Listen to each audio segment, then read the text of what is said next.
আজ জম্মু কাশ্মীরবাসীর কাছে ছিল ঐতিহাসিক দিন। এদিন জম্মু কাশ্মীরের উদামপুরের কাটরায় বিশ্বের সবচেয়ে বড় রেল সেতুর উদ্বোধন করলেন প্রধানমন্ত্রী।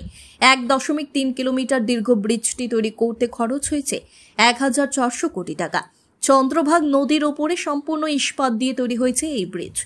নদীর তলদেশ থেকে 359 কিলোমিটার উঁচুতে রয়েছে এই ব্রিজ। ব্রিজটির নিরাপত্তার জন্য সিসিটিভি ক্যামেরা সহ অত্যাধুনিক ব্যবস্থা রাখা হয়েছে। রিক্টার স্কেলে 8.0 পর্যন্ত ভূমিকম্প সহ্য করতে পারবে চীনা ব্রিজ। এদিন তিনি স্টেজে কেবল অঞ্জি সেতু সহ 2টি রেল সেতুর উদ্বোধন করেন। একই দিনে তিনি জম্মু কাশ্মীরে 46,000 কোটি টাকার প্রজেক্টের উদ্বোধন ও শিলান্যাস করেন এবং কাটরার বৈষ্ণব দেবী মন্দির থেকে শ্রীনগর পর্যন্ত বন্দে ভারত ট্রেনেরও উদ্বোধন করেন প্রধানমন্ত্রী।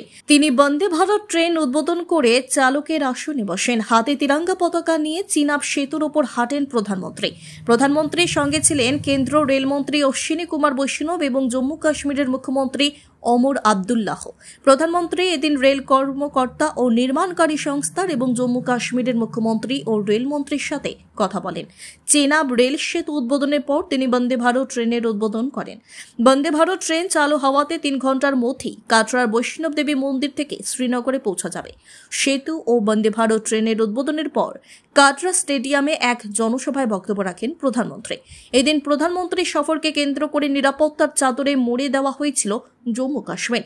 কেননা অপারেশন সিঁদুরের পর প্রধানমন্ত্রীর জম্মু কাশ্মীর সফর ছিল খুবই তাৎপর্যপূর্ণ। এদিন 46,000 কোটি টাকা প্রকল্পের উদ্বোধন ও শিলান্যাসের মধ্য দিয়ে জম্মু কাশ্মীরের উন্নয়নের বার্তা দিলেন প্রধানমন্ত্রী। সেই সাথে উদ্বোধনী অনুষ্ঠান থেকে পাকিস্তান ও সন্ত্রাসবাদীদের কঠোর ভাষায় হুঁশিয়ারি দিয়ে বলেন, ভারতের উন্নয়নের গতিতে কেউ থামাতে পারবে না।